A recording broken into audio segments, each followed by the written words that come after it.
Hello friends, मैं Nitin Gupta study 91 channel से आप सबका बहुत बहुत स्वागत करता हूं। दोस्तों, आज की जो हमारी टॉपिक है ये हम पढ़ने वाले हैं ब्रिक्स शिखर सम्मेलन के बारे में। बहुत सारे लोग ऐसे होंगे दोस्तों जो ब्रिक्स के बारे में बहुत कम जानते हैं, या तो उन्हें याद नहीं हो पाता पढ़ने के बाद, या तो वो चीज़ों को समझ नहीं पाते हैं। तो आज हम जिस वे में पढ़ाई करेंगे, मैं उम्मीद करता हूं कि ये वीडियो ख़त्म होने के बाद आप ब्रिक्स के बारे में आपको अच्छी खासी जानकारी हो जाएगी, और आप अगर किसी से डिबेट करते हो तो आपके पास अच्छे मुद्दे होंगे। ठीक है, तो देखिए पूरा कवर करते हैं इसको, आप मेरे साथ बने रहिए। ठीक है, तो ब्रिक्स का जो शिखर सम्मेलन था वो 8वां शिखर सम्मेलन इस बार कहाँ पे हुआ? भारत में। देखिए, हम पूरा डिटेल में पढ़ने वाले ब्रिक्स क्या है, कैसे, बस थोड़ी सी बातें हम क्या कर लें, उसको ले लें अपने परिप्रेक्ष्य में या करंट के रूप में पहले। तो ब्रिक्स का जो 8वां शिखर सम्मेलन था वो 15 से 16 अक्टूबर को 2016 में पणजी, जो गोवा की राजधानी है, वहाँ पर आयोजित किया गया। ठीक है, तो ये कौन सा शिखर सम्मेलन था दोस्तों? तो 8वां शिखर सम्मेलन। ठीक है, 8वां शिखर सम्मेलन कहाँ आयोजित किया गया? 15 से 16 अक्टूबर। तो 15-16 लास्ट में क्या है? 2016। ठीक है, तो 15-16 2016। ठीक है, तो 16 अक्टूबर 2016 ठीक है को पणजी या गोवा में आयोजित किया गया। ठीक है, कोई दिक्कत?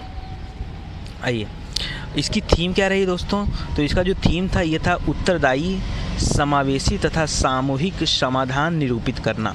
ठीक है, ये इसका एक थीम था कि हम क्या करेंगे, हमारा जो उत्तरदायी समावेशी होगा और सामूहिक समाधान, यानी सारे देशों का एक सामूहिक समाधान होगा, ये निरूपित करना इसका थीम था। अच्छा, ब्रिक्स का शुभंकर की अगर हम बात कर लें तो ये क्या चीज़ होता है? देखिए, जिसमें ब्रिक्स देशों का प्रतिनिधित्व करने वाले रंगों के साथ भारत का राष्ट्रीय पुष्प कमल चित्रित किया गया था। देखिए, हर बार क्या होता है ना कि जिस भी देश में ब्रिक्स की मीटिंग होती है तो वहाँ ब्रिक्स का लोगो बनाया जाता है। ब्रिक्स का एक परमानेंट लोगो है, उसके अलावा जो हर देश की मीटिंग होती है उसमें उसका अलग से लोगो बनाया जाता है। ठीक है, तो उसे हम बोलते हैं ब्रिक्स का शुभंकर। ठीक है, उसे क्या बोलते हैं? ब्रिक्स का शुभंकर। और इस बार जो भारत का लोगो बना था, भारत ने बनाया था लोगो, तो वो क्या था? भारत का शुभंकर हुआ। ब्रिक्स का शुभंकर लेके भारत ने बनाया था। ठीक है, क्योंकि इस बार क्या हुआ, गोवा में हुआ था। ठीक है, 2016 में, और इसको डिज़ाइन किया था सुदीप गांधी ने। तो जो इस वीडियो का जो मेन पेज मैंने लगाया हुआ, उसमें देखिए आप देख सकते हैं कि कैसे भारत का वो शुभंकर वाला डिज़ाइन कैसा है कमल की डिज़ाइन में। ठीक है, तो ये चीज़ें आगे देखिए। अब बात करते हैं ब्रिक्स क्या है। अभी हम ऊपर हमने क्या पढ़ा, एक बार रिवाइज कर लीजिए। कौन सा ब्रिक्स सम्मेलन है दोस्तों? तो 8वां ब्रिक्स सम्मेलन है। ठीक है, कब हुआ? 15 से 16 अक्टूबर 2016 को हुआ। कहाँ पर हुआ? गोवा में हुआ। गोवा में कहाँ पर? पणजी में हुआ। ठीक है, ये आपका इंपॉर्टेंट है। और ब्रिक्स का शुभंकर किसने डिजाइन किया? तो सुदीप गांधी ने डिजाइन किया। ठीक है, अब आइए बात करते हैं कि ब्रिक्स ये है क्या, क्या चीज़ है ब्रिक्स। तो जब भी हम ब्रिक्स को देखते हैं तो देखिए, ब्रिक्स का नाम ये इंग्लिश में BRICS, हमें हिंदी में नहीं लेके चलना है, हमें इंग्लिश में लेके चलना है। ठीक है, तो BRICS, तो B से हो जाता है दोस्तों ब्राज़ील, R से रूस, फिर उसके बाद इंडिया, उसके बाद चाइना, उसके बाद साउथ अफ्रीका। ये कुल मिला के 5 देशों का एक समूह है। देखिए, ब्रिक्स उभरती राष्ट्रीय अर्थव्यवस्थाओं के एक संघ का शीर्षक है। इसके घटक राष्ट्र कौन कौन से हैं? ब्राज़ील, रूस, इंडिया, चाइना और साउथ अफ्रीका। ठीक है, ठीक, दक्षिण अफ्रीका। देखिए, अगर यहाँ रूस को छोड़ दें, अगर हम यहाँ रूस को छोड़ दें तो बाकी जितने भी हैं ये सब एक डेवलपिंग कंट्री हैं, विकासशील देश हैं। रूस क्या है? विकसित देश है। ठीक है, और बाकी सब क्या है? ब्राज़ील हो गया, इंडिया हो गया, चाइना भी देखिए विकसित है आपका। ठीक है, और साउथ अफ्रीका। अगर रूस और चाइना इन दो को छोड़ दिया जाए, रूस और चाइना इन दो को छोड़ दिया जाए, हालांकि चाइना भी अपने आप को डेवलपिंग में शामिल करता है, लेकिन एक प्रकार से देखा जाए तो चाइना और रूस दोनों के दोनों क्या है? डेवलप्ड कंट्री हैं। बाकी साउथ अफ्रीका, इंडिया, ब्राज़ील, ये सब क्या है? डेवलपिंग कंट्री है। ठीक है, तो ये सब क्या है? विकासशील देश हैं। 2010 में दोस्तों, 2010 से पहले ये ब्रिक था, ब्रिक्स नहीं था, यानी BRIC, यस नहीं था। ये जो यस है, साउथ अफ्रीका है, यह ज्वाइन करता है 2010 में। ठीक है, उसके बाद से इसका नाम क्या हो गया? ब्रिक्स हो गया। ठीक है, कोई दिक्कत? तो 2010 में कौन ज्वाइन करता है? साउथ अफ्रीका ज्वाइन करता है। आइए, कुछ और बातें कर लेते हैं इससे संबंधित। देखिए 2013 में क्या हुआ दोस्तों कि 5 ब्रिक्स देश दुनिया के लगभग 3 अरब लोगों का प्रतिनिधित्व करते हैं। एक डेटा निकल के आया सामने हमारे कि जो ये ब्रिक्स देश हैं, ब्रिक्स के जो 5 देश हैं, ठीक है, अगर हम इनकी बात करें तो पूरी दुनिया में जितने भी लोग रहते हैं लगभग 5 से 7 अरब लोग रहते हैं, ठीक है। तो उसमें से 3 अरब लोग का प्रतिनिधित्व कौन करते हैं? यही मिलकर 5 देश करते हैं। यानी इतनी जनता तो खाली इन 5 देशों में है। इसका मतलब अगर इतनी जनता 5 देशों में है तो इनका जीडीपी भी ज़्यादा होगा। यानी अगर हम बात करें संयुक्त सकल घरेलू उत्पाद की, ठीक है, तो इनका सकल मतलब 5 देशों का मिला के जो टोटल जीडीपी आता है वो भी ज़्यादा होगा। तो ये जीडीपी है 15 खरब अमेरिकी डॉलर के बराबर, ठीक है। तो देखिए इतना बड़ा जीडीपी, इतना बड़ा इतने ज़्यादा लोग अगर इन 5 अर्थव्यवस्थाओं में हैं, अगर हम एक साथ मिलकर काम करें तो हम दुनिया की एक महाशक्ति के रूप में उभर सकते हैं। यही रीजन है कि ब्रिक्स हमारे लिए इम्पोर्टेंस रखता है, ठीक है। अगर हम ब्रिक्स के वर्तमान अध्यक्ष के बारे में बात कर लें तो वो दक्षिण अफ्रीका से हैं, ठीक है। आइए अब और डिटेल में इसको देखते हैं दोस्तों। पूरी चीज़ें हम कवर करेंगे, कुछ भी छोड़ने वाले नहीं ब्रिक्स को, और एकदम बेहतरीन तरीके से कवर करेंगे, ठीक है। तो अभी आपको समझ में आ गया होगा 8वां ब्रिक्स सम्मेलन 15 से 16 अक्टूबर 2016 में गोवा की राजधानी पणजी में सुदीप गांधी इसके शुभंकर थे, डिज़ाइन किया हुआ था जिन्होंने लोगो। और ब्रिक्स में कुल मिला के 5 देश, बी से ब्राज़ील, आर से रसिया, आई से इंडिया, सी से चाइना, एस से साउथ अफ्रीका, जो कि 2010 में ज्वाइन किया, ठीक है। अध्यक्ष जो इस समय हैं वो दक्षिण अफ्रीका से हैं। अच्छा, अध्यक्ष देखिए इसके चेंज होते रहते हैं, ठीक है, सबको चांस मिलता है। देखिए अगर हम ब्रिक शब्द की बात करें तो सबसे पहले ब्रिक शब्द का प्रयोग गोल्डमैन सैक्स ने किया। किसने दोस्तों? तो गोल्डमैन सैक्स ने। कैसे आप याद करोगे? तो ब्रिक्स एक उभरता हुआ क्या है, संगठन है, एक उभरता हुआ संगठन है, क्योंकि इसमें 5 बड़े देश हैं, 3 अरब लोगों की जनसंख्या यहाँ रहती है, ठीक है। 15 खरब बिलियन डॉलर जो है कहाँ पे, यहाँ का जो है टोटल जीडीपी है। तो ये सब क्या है? ये सब देखा जाए तो गोल्ड के बराबर है। ये सब क्या है? गोल्ड के बराबर है। गोल्ड मतलब गोल्डन चीज़ें हैं सब, ठीक है। तो ये क्या हो गया? गोल्डमैन सैक्स। ऐसे कुछ आप कनेक्ट करके याद कर लो, ठीक है। तो ब्रिक्स का सर्वप्रथम प्रयोग गोल्डमैन सैक्स द्वारा वर्ष 2001 में किया गया था। वर्ष 2001 में आगामी भविष्य में वैश्विक आर्थिक प्रवृत्तियों के अध्ययन के संदर्भ में किया गया था, ठीक है। वैश्विक आर्थिक प्रवृत्तियों के अध्ययन के संदर्भ का क्या मतलब है दोस्तों? तो ग्लोबल यानी पूरे विश्व रूपी जो आर्थिक प्रवृत्तियाँ हो रही, जो भी इकोनॉमिक चेंजेस हो रहे हैं, ट्रेडिंग हो रहे हैं, ठीक है ना, उनके अध्ययन के लिए इस ब्रिक्स शब्द का इस्तेमाल किया गया था। अगर हम पहले ब्रिक्स सम्मेलन की बात करें, ठीक है, तो उस समय प्रारंभिक 4 राज्यों, ठीक है ना, राज्य का मतलब यहाँ देश से है, 4 देशों ब्राज़ील, रूस, भारत और चीन के विदेश मंत्री सितंबर 2006 में न्यूयॉर्क शहर में मिले, ठीक है। कहाँ पे मिले दोस्तों? 2006 में न्यूयॉर्क शहर में मिले और उच्च स्तरीय बैठकों की एक श्रृंखला की शुरुआत हुई। देखिए यहाँ पे विदेश मंत्री बैठे थे सबसे पहले। क्या हुआ था ये हमें ध्यान देना है, ठीक है। प्रधानमंत्री, राष्ट्रपति नहीं दोस्तों, विदेश मंत्री सबसे पहले क्या करते हैं? आपस में मिलते हैं। 2006 में मिलते हैं। कहाँ पे मिलते हैं? न्यूयॉर्क में मिलते हैं और यहाँ एक उच्च स्तरीय बैठक की श्रृंखला की शुरुआत करते हैं, ठीक है। और पहली बैठक है इसकी 2006 में, ठीक है। यानी ब्रिक्स की शुरुआत कब से हुई दोस्तों? तो 2006 से हुई, ठीक है। और देखिए अगर हम बात करते हैं 16 मई 2008 को क्या होता है? 16 मई 2008 को एक पूर्ण पैमाने की राजनयिक बैठक की गई, ठीक है। और यह की गई एकतेरिनबर्ग में, जो कि रूस में पड़ता है, वहाँ पर आयोजित की गई, ठीक है। तो ये इम्पोर्टेंस क्यों रखता है? क्योंकि यहाँ पे राजनयिक बैठक हो गई, ठीक है। यहाँ पे क्या था? विदेश मंत्रियों की बैठक थी। आगे जो चौथा ब्रिक्स सम्मेलन हुआ था वो कहाँ पे हुआ था दोस्तों? तो वो नई दिल्ली में हुआ था। मैंने बताया हर बार अलग अलग देशों में होता है, चेंज होके होता रहता है, ठीक है। तो 2012 का कहाँ हुआ था? नई दिल्ली में। फिर 2016 का कहाँ हुआ? गोवा में। तो ये आपको ध्यान रखना है, ठीक है। इसीलिए हमारे लिए इम्पोर्टेंट रखता है। बात कर लेते हैं कौन कौन लोग इसमें आए हुए थे। तो देखिए इसमें ब्राज़ील शामिल था, मैंने बताया आपको, पहला देश ब्राज़ील है। ब्राज़ील के जो रिप्रेजेंट कर रहे थे यहाँ पे मिशेल टेमेर थे। इसके पहले देखिए मिशेल टेमेर जो आए हैं ये डिल्मा रूसेफ को हटा करके आए हैं, ठीक है। डिल्मा रूसेफ के ऊपर वहाँ की संसद ने उनको हटा दिया, ठीक है। तो कुछ इशू था वहाँ पे, तो अभी हमको क्या रखना है, वहाँ मिशेल तेमेर आए हुए थे, वो वहाँ के प्रेसिडेंट हैं। इसके बाद दूसरे नंबर पे दोस्तों रसिया के व्लादिमीर पुतिन, जो कि दुनिया की सबसे ताकतवर इंसान माने जाते हैं, ठीक है। व्लादिमीर पुतिन वहाँ के प्रेसिडेंट, ठीक है। उसके बाद भारत के नरेंद्र मोदी, यहाँ के प्रेसिडेंट नहीं दोस्तों, हमारे यहाँ के प्रधानमंत्री, ठीक है। यानी हर एक देशों के जो भी पावरफुल लोग हैं हम कह सकते हैं, ठीक है। चाइना के शी जिनपिंग वहाँ के प्रेसिडेंट, ठीक है। और साउथ अफ्रीका के जैकब जुमा वहाँ के प्रेसिडेंट, ठीक है। तो ये 5 लोग हैं, ठीक है। देखिए हर जगह के प्रेसिडेंट है, केवल भारत ही है जहाँ के प्रधानमंत्री हैं, ठीक है। तो ये आपको ध्यान देना है, ठीक है। आपको समझ में आ रहा है? तो ब्राज़ील, रसिया, इंडिया और चाइना और साउथ अफ्रीका, इसी बहाने हम याद कर लेते हैं इसको भी। देखिए मिशेल तेमेर यहाँ के राष्ट्रपति हैं, व्लादिमीर पुतिन यहाँ के, नरेंद्र मोदी तो याद ही है, शी जिनपिंग बार बार आते रहते हैं चाइना से, और जैकब जुमा, ठीक है ना। तो ये आपको याद रखना है, ठीक है। आइए अब बात करते हैं दोस्तों कि ब्रिक्स इतना इम्पोर्टेंट क्यों है, मतलब हम ब्रिक्स को इम्पोर्टेंट लेके चलते हैं। अक्सर एग्ज़ाम में बहुत सारे सम्मेलन होते हैं, सारे सम्मेलन से तो क्वेश्चन नहीं आते हैं, लेकिन ब्रिक्स से कुछ ना कुछ क्वेश्चन बन ही जाते हैं, ठीक है। तो ब्रिक्स इतना इम्पोर्टेंट क्यों है, या छोड़िए हर एक चीज़ एग्ज़ाम के पॉइंट ऑफ व्यू से जानना ज़रूरी नहीं है, कुछ चीज़ें हमें अपने देश के पॉइंट ऑफ व्यू से भी जानना चाहिए।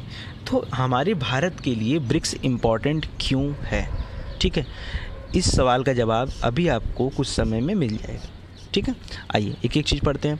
देखिए अगर हम ब्रिक्स देशों की बात करें तो ये पूरे वर्ल्ड पॉपुलेशन की 43% कहाँ पे रहती हैं, लोग ब्रिक्स देशों में रहते हैं। मैंने पीछे आपसे एक्यूरेट आंकड़ा दे दिया था कि 3 अरब लोग कहाँ पे रहते हैं, इन ब्रिक्स देशों में रहते हैं, या पूरे देश के 43%। और वहाँ मैंने आपको बताया था कि 3 अरब जो लोग हैं ये 5 से 7 अरब की पॉपुलेशन जो वर्ल्ड में है उनका है।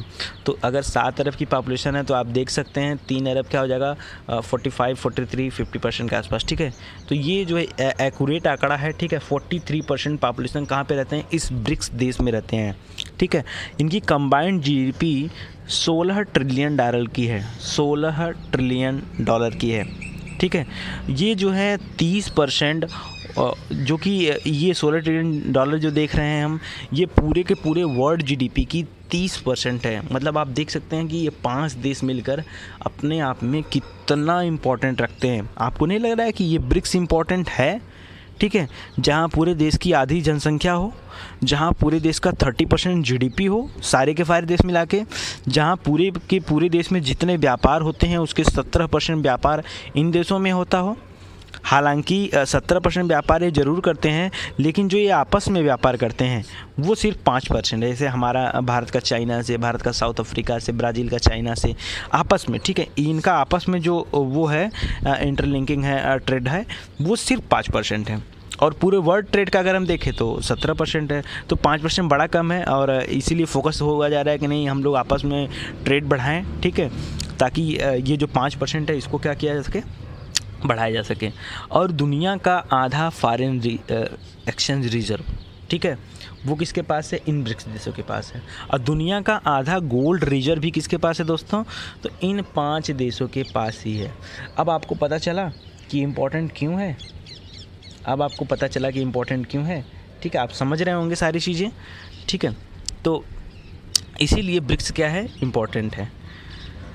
आइए बात करते हैं कि ब्रिक्स का जो सम्मेलन हुआ था। देखिए ब्रिक्स के कई सम्मेलन होते हैं, हालांकि जो मेन ब्रिक्स वाला सम्मेलन था वो गोवा के पणजी में हुआ 15 से 16 अक्टूबर 2016 को, ठीक है। लेकिन उसके अलावा भी छोटे छोटे सम्मेलन होते रहते हैं कि हमारे जो मंत्री लोग हैं, हमारे जो देश हैं, वो कई तरीके से एक दूसरे के साथ मिलते जुलते रहें और चीज़ें क्या हो, कोऑपरेट हो सकें। तो इसी तरह एक ब्रिक्स का फिल्म फेस्टिवल रखा गया, ठीक है। एक फिल्म फेस्टिवल रखा गया जो कि न्यू दिल्ली में रखा गया, ठीक है। और ये 2 से 6 सितंबर को चला, ठीक है। तो आप देख सकते हैं दोस्तों, हमारा जो ब्रिक्स है वो अक्टूबर में हुआ 15 से 16 अक्टूबर, और ये वाला देखिए सितंबर में ही हो गया है, यानी 1 महीना पहले, वो भी 2 से 6 सितंबर को। तो ये पहले छोटे छोटे सम्मेलन बुलाए जाते हैं ताकि क्या हो, कोऑर्डिनेशन बन पाए, समन्वय बन पाए और सारे देश एक दूसरे के करीब आ पाए, ठीक ठीक है। तो इस ब्रिक्स फेस्टिवल में दोस्तों 4 फिल्में हर देशों की दिखाई गई, ठीक है, जिसमें भारत से 4 फिल्में, ब्राज़ील से, रसिया से, चाइना से, साउथ अफ्रीका से, सभी जगह से 4 फिल्में दिखाई गई। तो कुल 20 फिल्में यहाँ पे दिखाई गई। तो ये फिल्म फेस्टिवल था, इसका नाम ही फिल्म फेस्टिवल है। और फिल्म फेस्टिवल कहाँ दिखाया गया? तो दोस्तों नई दिल्ली में दिखाया गया, ठीक है। तो ये आपको याद रखना है। देखिए ये इंपॉर्टेंट है, ठीक है, आप एग्जाम में पूछ सकता है। The environment minister meeting of BRICS, जो इन ब्रिक्स देशों के पर्यावरण मंत्री हैं, ठीक है, उनकी भी एक मीटिंग की गई पर्यावरण के मुद्दों को लेकर के 16 अक्टूबर को गोवा में किया गया है। तो कैसे याद करेंगे? देखिए गोवा दिल्ली वाला मैटर फंस जाता है, ठीक है। तो देखिए फिल्म फेस्टिवल को आप कहाँ लेके चलोगे? फिल्म फेस्टिवल हम लोग राजधानी में बैठ के देखेंगे, ठीक है। सबसे पहले जो फिल्म फेस्टिवल हुआ वो कहाँ पे हुआ दोस्तों? तो राजधानी में हुआ। और सबसे पहले हुआ भी ये 2 से 6 अक्टूबर को, फिर हुआ 16 अक्टूबर को। मैंने लाइन से लिखा है 16 सितंबर को, ठीक है। 16 सितंबर को दोस्तों ओजोन दिवस है, आप याद रखेंगे, कभी एग्जाम में पूछ सकता है 16 सितंबर को क्या है? ओजोन दिवस। ऐसे रास्ते में पढ़ते पढ़ते ना अगर आप देखते चलेंगे तो आपको बहुत सारी चीज़ें याद हो जाएंगी, ठीक है। तो 16 सितंबर को गोवा में हुआ था। और ये पर्यावरण मंत्रियों की बैठक थी कि हम इन्वायरमेंट के मुद्दे को लेकर यहाँ रखें। और सारे ब्रिक्स देशों के जो इन्वायरमेंट मिनिस्टर थे उन्होंने अपने अपने देशों के क्या रखें, सारे पर्यावरण संबंधित मुद्दे रखें, जिसमें हम लोगों ने विचार विमर्श किया। तो 16 सितंबर को हुआ, और वाला 16 अक्टूबर को हुआ था, ठीक है। तो 16 सितंबर 16 अक्टूबर कनेक्ट करके याद कर लेंगे। और सबसे अच्छा देश में माहौल कहाँ है घूमने का, सबसे अच्छा इन्वायरमेंट कहाँ है, खूबसूरती कहाँ है? तो गोवा में है। इसीलिए हमने इन्वायरमेंट के लिए कहाँ पर रखा, ये मीटिंग कहाँ पर बुलाई? तो गोवा में बुलाई, ठीक है। तो हमको लगता है समझ में आ रहा होगा आपको। आगे देखिए, एग्रीकल्चर मिनिस्टर जो ब्रिक्स के थे उनकी भी एक समिट हुई, उनकी भी एक मीटिंग हुई एग्रीकल्चर मिनिस्टर की, यानी कृषि मंत्रियों की एक बैठक हुई जो 23 सितंबर की हुई, फिर एक हफ्ते बाद, ठीक है। देखिए यहाँ से 10 दिन बाद इसकी शुरुआत हुई, फिर यहाँ से करीब 1 हफ्ते बाद क्या हुई? इसकी शुरुआत हुई। और ये हुई नई दिल्ली में एग्रीकल्चर को लेकर। तो आप इसको कैसे याद करोगे? एग्रीकल्चर मिनिस्टर जो है नई दिल्ली में मिले। तो याद रखिए कि जो भारतीय कृषि अनुसंधान केंद्र है, भारतीय कृषि अनुसंधान केंद्र है, वो कहाँ पे दोस्तों? तो वो न्यू दिल्ली में है। कहाँ पे है? न्यू दिल्ली में। कई लोगों को याद होगा, कई लोगों को नहीं याद होगा। तो आप मेरा अनुसंधान का वीडियो देखिए, उसमें मैंने सारे अनुसंधान को कवर किया है, ठीक है। तो और क्यों नई दिल्ली में है, मैंने इसका तक रीजन वहाँ पे दिया हुआ है। तो यानी आपको वहाँ रटना नहीं पड़ेगा। फिलहाल आप यहाँ देखिए, वहाँ की बातें नहीं करूँगा मैं। तो भारतीय कृषि अनुसंधान केंद्र दिल्ली में है, इसलिए एग्रीकल्चर मिनिस्टर की जो बैठक हुई है वो कहाँ पे हुई है? नई दिल्ली में हुई है। तो ये बात आप याद रखेंगे, ठीक है। इसके अलावा अगर हम एक और चीज़ हुआ फर्स्ट ट्रेड फेयर। इसमें बहुत 5 देशों की जो बड़ी बड़ी कंपनियाँ थी दोस्तों वो भी शामिल हुई यहाँ पे, ठीक है। और वो आई और यहाँ पे ट्रेड फेयर का हिस्सा बनी, जिससे भारत को प्रमोशन मिला, भारत भी प्रमोट हुआ। आगे क्या होगा दोस्तों? वो सारी कंपनियां भारत में आने को आकर्षित होंगी, ठीक है। तो ये ट्रेड फेयर रखा गया प्रगति मैदान में दोस्तों। प्रगति मैदान दिल्ली में पड़ता है, ठीक है। अरविंद केजरीवाल ने अनशन कर करके इसको इतना फेमस कर दिया है, ठीक है। तो प्रगति मैदान तो यहाँ पे रखा गया। और ये रखा गया दोस्तों 12 से 14 अक्टूबर। याद करिए दोस्तों, ब्रिक्स जो चल रहा था वो 15 से 16 अक्टूबर को चला था, और ये ट्रेड फेयर जस्ट उसी के पहले ख़त्म हुआ है, यानी 12 से 14 अक्टूबर को। और हालांकि इस ट्रेड फेयर में चाइना एब्सेंट था, ठीक है। चाइना एब्सेंट इसलिए हो जाता है दोस्तों, इसी बीच हमारी चाइना से थोड़ी रसाकसी हो जाती है। मसूद अजहर जो आतंकवादी था, हमने उसको आतंकवादी घोषित किया था, लेकिन चाइना ने जो है उस पर टिप्पणी की। तो इन सारी बातों को लेकर हमारी थोड़ी सी प्रॉब्लम क्रिएट हो जाती है चाइना से, ठीक है। इसलिए चाइना इस ट्रेड फेयर में शामिल नहीं हुआ। तो कोई बात नहीं शामिल हुआ, ठीक है। तो आप इसको ध्यान रखेंगे। तो ये ट्रेड फेयर इसे इंपॉर्टेंट रखता है क्योंकि चाइना यहाँ पे क्या है? एब्सेंट है। और अगर हम बात कर लें आगे, तो एक छोटा सा फुटबॉल कप भी हम लोगों ने खेला था, द फर्स्ट। और ये पहला ब्रिक्स का पहला फुटबॉल कप था, जिसमें सारे ब्रिक्स देश शामिल थे, खाली 5, ठीक है। और इसका नाम था U17 फुटबॉल कप, और ये खेला गया गोवा में, ठीक है। तो 5 से 15 अक्टूबर को, यानी इस ट्रेड फेयर से पहले, ठीक है। तो 5 से 15 अक्टूबर को गोवा में खेला गया। तो ये 5 मोस्ट इंपॉर्टेंट है, इनको आपको ध्यान रखना है, ठीक है।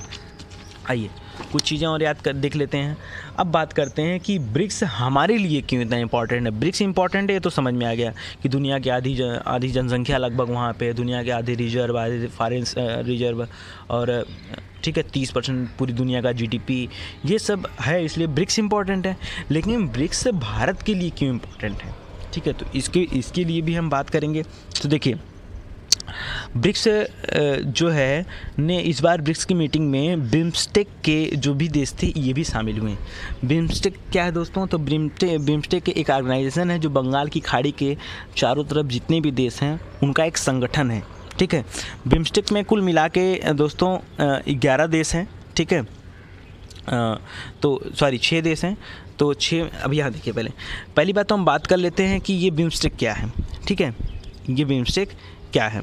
तो बिम्स्टेक के बारे में बात करने से पहले मैं आपको बता दूं कि जो सार्क सम्मेलन था उसमें भारत नहीं गया हुआ था। इस बार के सार्क सम्मेलन में भारत नहीं गया हुआ था। क्यों?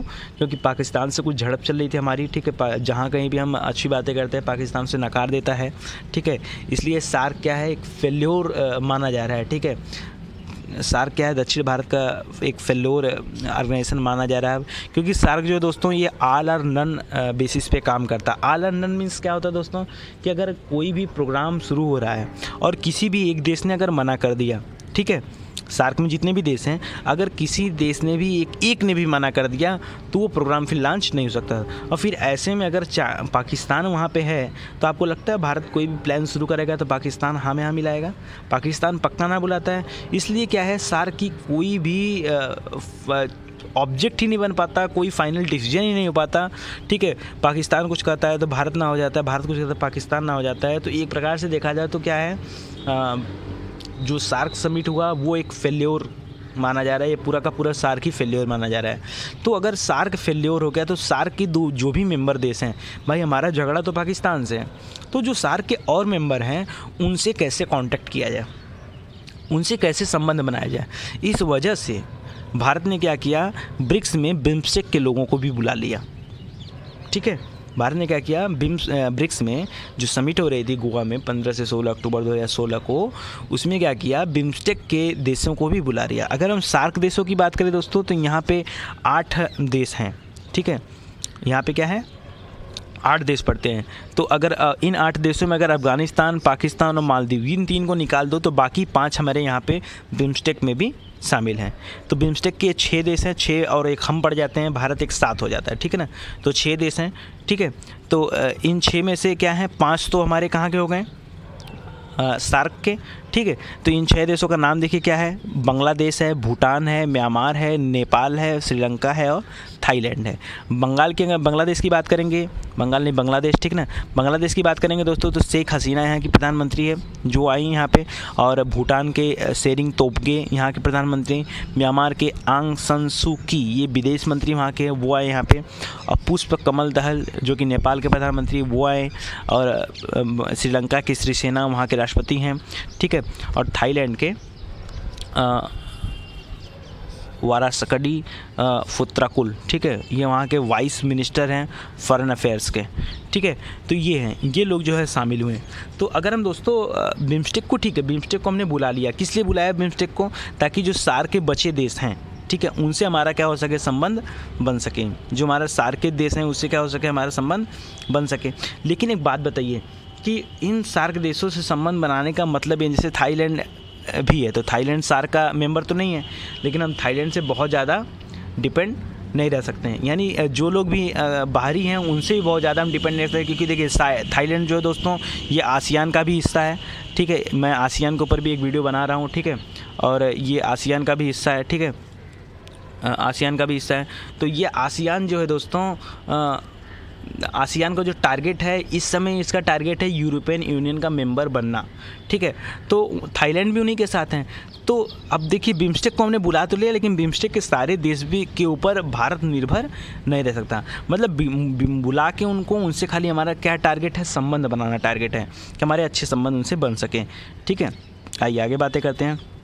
अगर हम बात करते हैं ब्रिक्स समिट की 2016 की, तो उसमें क्या इंपॉर्टेंट रहा। ठीक है, इसके अलावा दोस्तों यहाँ बता दूं मैं आपको, एक BBIN ऑर्गेनाइजेशन है जो बांग्लादेश, भूटान, इंडिया और नेपाल का ऑर्गेनाइजेशन है, ये भी आप ध्यान रखेंगे। ठीक है, BBIN, B से बांग्लादेश, B से भूटान, I से इंडिया, N से नेपाल, तो BBIN ऑर्गेनाइजेशन है। ठीक है, अगर हम बात करते हैं ब्रिक्स समिट 2016 की, जो हुआ गोवा के पणजी में 15 से 16 अक्टूबर को, ब्रिक्स देश मिलकर अपनी खुद की एक विश्व स्तरीय क्रेडिट रेटिंग एजेंसी बनाना चाहते हैं या बनाएंगे। ठीक है, ऐसा क्यों दोस्तों, तो देखिए ये मैं उसकी उपलब्धियां बता रहा हूँ कि नहीं, उपलब्धियां तो नहीं अभी कर सकते हैं, ये उसके क्या हैं, कि जो ब्रिक्स देश चाहते हैं कि हमें यार ये अचीव करना चाहिए, ये हमें क्या करना चाहिए, अचीव करना चाहिए, वो चीज़ें हैं। ठीक है, तो मैं आपको बता दूं यहाँ पे कि जो ये हम क्रेडिट रेटिंग एजेंसी बना रहे हैं, ब्रिक्स देश चाह रहे हैं, पांचों देश मिलकर चाह रहे हैं कि यार हमारी भी कोई क्रेडिट रेटिंग एजेंसी होनी चाहिए, क्योंकि इस समय जो देश में क्रेडिट रेटिंग एजेंसी है दोस्तों वर्ल्ड वाइड फेमस, तो एक आपका फिच है, आपने नाम सुना होगा फिच। ठीक है, फिच दिख रहा है आपको, एक फिच है, एक स्टैंडर्ड एंड पुअर है, फिच है, स्टैंडर्ड एंड पुअर है और मूडीज़, ये 3 जो है फेमस क्रेडिट रेटिंग एजेंसी हैं जो दुनिया के हर ऑर्गेनाइजेशन को क्या करती हैं, उसकी रेटिंग करती हैं कि कौन कितना सही है, कौन कितना गलत है। तो इन तीनों में कमी क्या है दोस्तों, ये तीनों की दोनों जो है अमेरिका डोमिनेटेड हैं। ठीक है, इनको कौन डोमिनेट करता है, अमेरिका डोमिनेट करता है, और इन तीनों का मुख्यालय जो हेडक्वार्टर है वो भी कहाँ पे दोस्तों, तो ये भी न्यूयॉर्क में है। तो आप समझ रहे होंगे कि अमेरिका जो चाहेगा वही ये लोग करेंगे।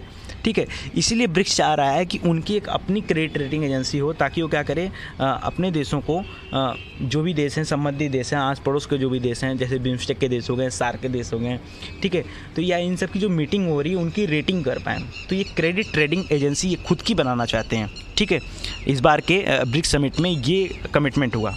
ठीक है, आगे क्या हुआ दोस्तों, न्यू डेवलपमेंट बैंक।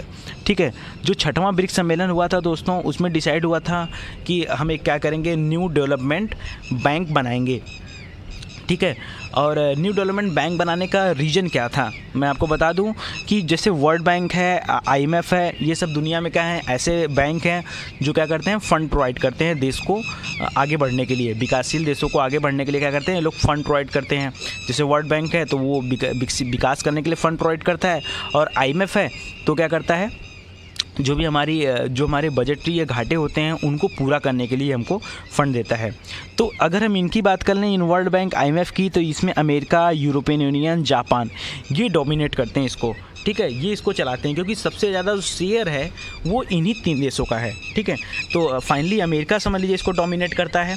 ठीक है, तो उसी तरह से हम एक NDB बनाया, न्यू डेवलपमेंट बैंक। ठीक है, इसका मुख्यालय दोस्तों शंघाई के चीन में था। इसके अध्यक्ष इस समय भारतीय हैं। ठीक है, जिनका नाम है KV कामत।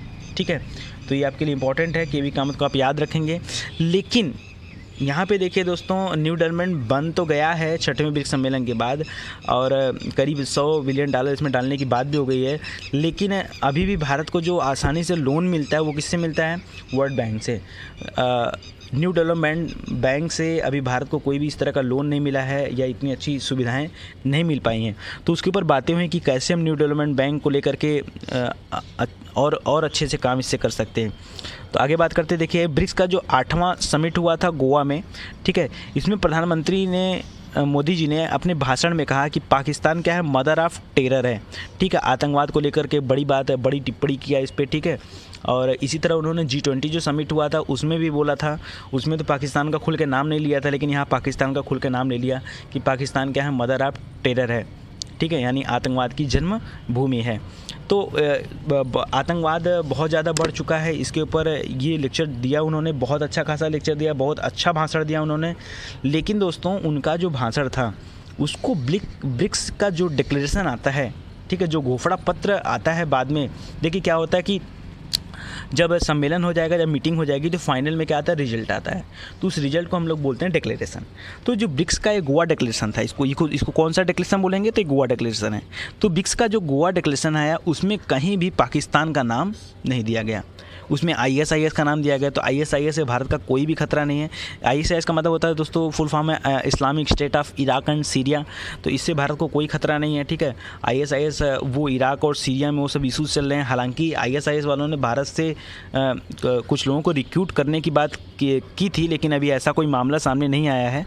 ठीक है, भारतीय जो मुस्लिम हैं इतने समझदार हैं कि ISIS गलत चीज़ें हैं, गंदी चीज़ें हैं, तमाम लोगों ने इसकी निंदा भी की है। तो वो बात की बातें हैं, लेकिन यहाँ पे पाकिस्तान का इस डिक्लेरेशन में कहीं नाम नहीं आया, जो कि एक फ़ॉल्ट माना जा रहा है। ये ब्रिक्स डिक्लेरेशन का एक फ़ॉल्ट है कि वहाँ पे हमने अगर भाषण दिया तो उस भाषण को वहाँ पे आना चाहिए था। ठीक है, देखिए अगर हम यहाँ बात कर लें कि पाकिस्तान को यहाँ कहा जाता है दोस्तों स्टेट स्पॉन्सरशिप ऑफ टेरर। ठीक है। ये क्या है दोस्तों, स्टेट स्पॉन्सरशिप ऑफ टेरर। तो देखिए ये जो है कोई भी राज्य या कोई भी देश अगर टेरर को स्पॉन्सर करता है, जैसे लश्कर ए तोयबा है, जमात उद दावा है, जैसे मोहम्मद है, ठीक है, ये 3 के 3 जो हैं इनको कौन ट्रेनिंग दे रहा है, इनको कौन पाल पोस के बड़ा कर रहा है, तो ये ISI जो पाकिस्तान की संस्था है ये इनको पाल पोस के बड़ा कर रही है। क्यों किसी और देश में आतंकवादी संगठन नहीं है, क्यों पाकिस्तान में आतंकवादी संगठन है, क्यों, आखिर क्या रीज़न है? इसका मतलब है ISI इसे क्या कर रहा है, पाल रहा है। तो इसे बोलते हैं दोस्तों स्टेट स्पॉन्सरशिप ऑफ टेरर। तो ये बहुत ही गलत चीज़ है, इसके ऊपर हमें एक ठोस कदम उठाया जाना चाहिए। और देखिए कुछ और चीज़ें हम लोग देख लेते हैं अगर इससे संबंधित, तो और अच्छी बातें हैं। जैसे ब्रिक्स के जो मैंने पीछे 5 पढ़ा था हम लोगों ने, इन्वायरमेंट वाला देखिए याद करिए, गोवा में था। एग्रीकल्चर का मैंने बताया था दिल्ली में था कि कृषि अनुसंधान केंद्र दिल्ली में। जो मेन वाला हुआ था वो तो पणजी गोवा में हुआ ही था, ठीक है। जो फुटबॉल खेला गया था वो भी हम लोगों ने जाके गोवा में खेल लिया, ठीक है। तो वहाँ जो इम्पोर्टेंट था हमने देख लिया। अब यहाँ क्या है दोस्तों, थोड़ी सी चीज़ें और इम्पॉर्टेंट है, क्योंकि मैंने देखा बाद में मैंने देखा कि कुछ एग्ज़ाम्स में इससे क्वेश्चन आए हुए थे। तो ब्रिक्स के महिला सांसदों की जो सम्मेलन हुआ था वो जयपुर में हुआ था। तो आप कैसे याद करोगे, महिला सांसद, ठीक है। तो महिलाओं को पिंक रंग ज़्यादा पसंद होता है, कौन सा रंग, गुलाबी रंग ज़्यादा पसंद होता है। इसलिए हम ये जो प्रोग्राम हुआ ये कहाँ पे हुआ, पिंक सिटी हुआ। और पिंक सिटी किसे बोलते हैं, तो जयपुर को बोलते हैं, ठीक है। तो ये 21 अगस्त, देखिए यहाँ कुछ मिस्टेक हो गया लगता है, ठीक है ना, ये 20 से 21 अगस्त को हुआ था, ठीक है। 20 से 21 अगस्त 2016 को हुआ था ब्रिक्स के महिला सांसदों की बैठक या सम्मेलन। ब्रिक्स की आपदा प्रबंधन पर एक मंत्री स्तरीय बैठक बुलाई गई। ये बुलाई गई थी उदयपुर में, ठीक है, आपदा प्रबंधन पर, डिजास्टर मैनेजमेंट पर। तो ये कहाँ बुलाई गई, उदयपुर में बुलाई गई। और यहाँ पे ब्रिक्स ने एक joint task force on disaster risk management के गठन की भी बात की, ठीक है। यानी अगर इन ब्रिक्स देशों में किसी तरह का डिजास्टर आता है, ठीक है, किसी तरह की आपदा आती है, तो क्या करेगा, उसके लिए एक जॉइंट टास्क फोर्स होगा जो इसके लिए काम करेगा, ठीक है। तो काफ़ी हमें हेल्प मिलेगी। तो इस आपदा प्रबंधन की बैठक जो हुई दोस्तों, ये कहाँ पे हुई दोस्तों, तो ये उदयपुर में हुई, ठीक है। उदयपुर को दोस्तों भारत में झीलों का शहर कहा जाता है, झीलों का शहर उदयपुर को बोला जाता है, ठीक है। अगर वर्ल्ड वाइड की बात करेंगे तो झीलों का देश कौन सा है दोस्तों, तो झीलों का देश है फिनलैंड। आपको याद रखना है, ठीक है, आपके एग्जाम में इंपॉर्टेंट है फिनलैंड, ठीक है। अगर वर्ल्ड वाइड बात करेंगे तो फिनलैंड, अगर भारत में बात करेंगे तो भारत झीलों का शहर है। और जो भी आपदा आएगी, मान लीजिए कि समुद्र से आपदा आएगी, तो ऐसे करके याद कर लेते हैं, ठीक है। तो झील में आपदा कोई आई तो इस तरह से याद कर लीजिए उदयपुर, ठीक है। या ऐसे कर लीजिए कि आपदा प्रबंधन का उदय होता है, किसी भी आपदा का अगर उदय होता है तो उसकी बैठक कहाँ हुई, उदयपुर में हुई। इसके अलावा कुछ छोटी छोटी बैठकें और हुई है, 1 मिनट में हम देख लेते हैं। देखिए ब्रिक्स की जो विज्ञान और प्रौद्योगिकी मंत्रियों की भी एक बैठक हुई है, साइंस और टेक्नोलॉजी के जो मिनिस्टर हैं उनकी भी बैठक हुई है, तो वो ही है जयपुर में, ठीक है। तो पिंक सिटी जयपुर, तो आप यहाँ याद रखेंगे जयपुर में हुई। और पर्यटन मंत्रियों की जो बैठक हुई वो खजुराहो में हुई। खजुराहो में बहुत फेमस मंदिर है, ठीक है ना, कंदरिया महादेव का मंदिर है, ठीक है। तो आप इसको याद रखेंगे, खजुराहो मध्य प्रदेश में पड़ता है और पर्यटन की दृष्टि से काफ़ी अच्छा है। तो पर्यटन मंत्रियों की बैठक हुई। ब्रिक्स के जो शहरीकरण मंच थे, ठीक है, शहरीकरण मंच की बैठक हुई, ये हुई विशाखापट्टनम में शहरीकरण मंच की। और युवा सम्मेलन दोस्तों गुवाहाटी में हुई, यही आपके एग्जाम में आया हुआ था। ब्रिक्स का युवा सम्मेलन कहाँ हुआ, तो ब्रिक्स का युवा सम्मेलन जो हुआ था दोस्तों वो गुवाहाटी में हुआ। गुवाहाटी में दोस्तों हाई कोर्ट है, जिधर उत्तर पूर्वी राज्य जो 7 राज्य हैं उनके सारे के सारे एक ही जगह देखे जाते हैं केसेज, वो हैं गुवाहाटी में, ठीक है। तो गुवाहाटी इंपॉर्टेंट है। और ब्रिक्स के जो वित्त मंत्री थे इनकी भी बैठक हुई, लेकिन यह वाशिंगटन DC में हुई। तो देखिए ये कितना इंपॉर्टेंट है, ये आपके एग्जाम में फंसाने के लिए ये आ सकता है। देखिए सारी बैठक तो आपके भारत में हो रही है, आप देख रहे हो सबकी सब बैठक भारत में हुई, लेकिन ये ब्रिक्स के वित्त मंत्रियों की जो बैठक हो गई ये कहाँ पे हो गई, वाशिंगटन DC में हो गई। तो इसकी वजह से क्या हुआ कि कुछ चीज़ें क्या हो जाएंगी आपको याद रखनी पड़ेंगी, ठीक है। आपको समझ में आ रहा है इतनी चीज़ें। तो ये रहा पूरा ब्रिक्स का कॉन्सेप्ट, और मुझे लगता है कि आपको चीज़ें समझ में आ गई होंगी। आप वीडियो को एक बार और भी देखेंगे तो आपको एकदम कंठस्थ हो जाएगा सारी चीज़ें। तो दोस्तों अगर आपको वीडियो अच्छा लगा हो तो प्लीज़ वीडियो को लाइक करिए और कमेंट भी करिए अपने, और फिर वीडियो को शेयर करिए। हमारे चैनल को सब्सक्राइब करना ना भूलिए ताकि आपको नए इन्फॉर्मेशन आप तक पहुँचते रहें। बहुत बहुत धन्यवाद आपका, थैंक यू।